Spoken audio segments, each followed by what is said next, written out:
नमस्कार, मैं मंटून कुमार। कभी कहा गया था जाति मिटेगी बराबरी आएगी, पर बिहार में जाति मिटने से पहले ही सत्ता ने उसे अपने सबसे बड़ा औजार बना लिया। यहाँ जाति सिर्फ समाज की पहचान नहीं है, यह टिकट का दावा है, यह वोट का बैंक है, यह सत्ता का सीढ़ी है।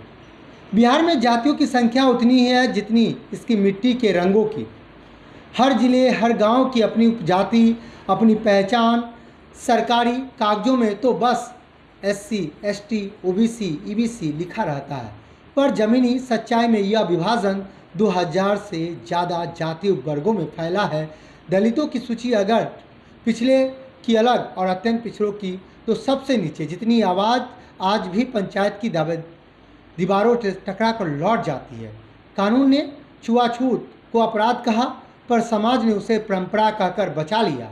आज भी बिहार के सैकड़ों गांवों में मुसहर, चमार, डोम, दुसाद, पासवान, वाल्मीकि जैसे समुदाय के बच्चे स्कूल में सबसे पीछे बैठते हैं। मंदिर के द्वार तक पहुंचने से पहले रोक दिए जाते हैं। हाथ का पानी गिलास का छोड़ सब पर अदृश्य दीवार खड़ी है। आज़ादी के 75 साल से भी अधिक बीत जाने के बावजूद छुआछूत के संविधान बंदी है, पर बस इसका लेख हक अब कानून नहीं समाज है। 1952 बिहार की पहली विधानसभा, मुख्यमंत्री श्री कृष्ण सिंह, उप मुख्यमंत्री अनुग्रह बाबू, यह वह दौर था जब संविधान ने बराबरी दी, लेकिन समाज ने ऊंच नीच को छोड़ा नहीं। दलित बस्तियों तक बिजली, पानी, सड़क, आज़ादी वहां पहुंचते पहुंचते थक जाती थी। तब भी जाति सत्ता में थी, अब भी उसका रूप ब्राह्मण, भूमिहार, राजपूत के प्रभुत्व में छिपा था। सरकारी कुर्सियों पर वही जाति बैठती थी जो सदियों से मालिक रही थी, और जिस जाति ने खेत जोता उसी का नाम मतदाता सूची में सबसे नीचे दर्ज था। फिर आया 1990 का दशक, लालू प्रसाद यादव। उस वक्त जब पिछड़ा शब्द अपमान माना जाता था, लालू ने उसे गर्व का बिल्ला बना दिया। उन्हें कहा, जिसकी जितनी जनसंख्या भारी उसकी उतनी हिस्सेदारी। यादव, कुर्मी, कोयरी, नई तैली सदियों तक हाशिए पर रही जातीय सत्ता के केंद्र में आई। पहली बार पटना सचिवालय की कुर्सियों पर यादव, कुर्मी, कुशवाहा के नाम लिखे गए। लालू ने पिछड़ों को आवाज़ दी, पर उस आवाज़ में भी सत्ता का सुर था। राजनीति ने पिछड़ों को सम्मान दिया, लेकिन समाज अब भी अगरा पिछड़ा की दीवार से बाहर नहीं निकल रहा है। यादव सत्ता में आया, पर मुसर आज भी मिट्टी में ही है। नीतीश कुमार ने कहा, विकास सबका, भेदभाव किसी का नहीं, पर हकीकत ये कि उन्होंने भी जाति को गणित की तरह साधा। अत्यंत पिछड़े वर्ग के नाम पर सत्ता का एक और खंड खुला, जहां यादवों से अलग नया पिछड़ा वोट बैंक तैयार किया गया।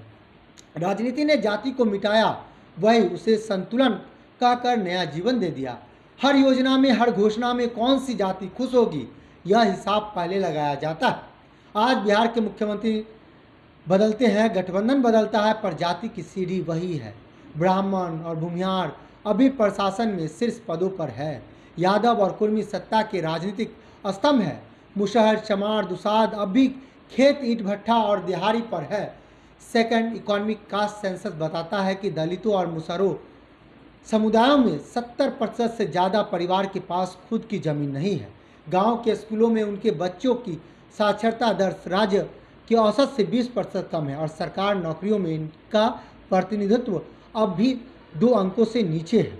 जाति सिर्फ नाम नहीं, यह बिहार के आर्थिक नक्शे की रेखा है, जिसे पास जाति की जिसकी सत्ता वाली पहचान है। जिसके लिए बिहार बढ़ता है, बाकियों के लिए बिहार बस एक आंकड़ा है। हर चुनाव से पहले जाति जनगणना की बात होती है, हर चुनाव के बाद समान विकास की नारा फिर वही बनावटी साबित होता है।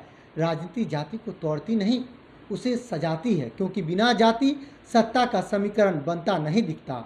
तो आज बिहार में राजनीति जाति पर नहीं, बल्कि जाति राजनीति पर टिकी है। छुआछूत कानून में अपराध है, पर व्यवहार में व्यवस्था है। जाति अब अपमान नहीं, चुनाव पहचान है। और यह बिहार है कि त्रासदी, वहाँ सत्ता बदलती है पर समाज नहीं। जहाँ लालू की सम्मान की राजनीति भी और नीतीश का सुशासन भी एक ही सवाल से डरते हैं, क्या जाति सबसे बड़ा फैक्टर है? मौजूदा वक्त में की दौर को देखिए। इस बिहार विधानसभा 2025 के चुनाव को अगर देखिएगा तो सब कुछ खामोश दिखाई पड़ता है।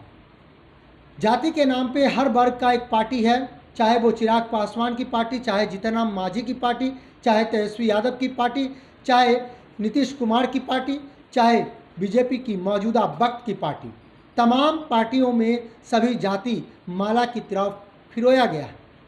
लेकिन प्रतिनिधित्व कौन करता है? उन जातियों की आवाज़ कौन उठाता है?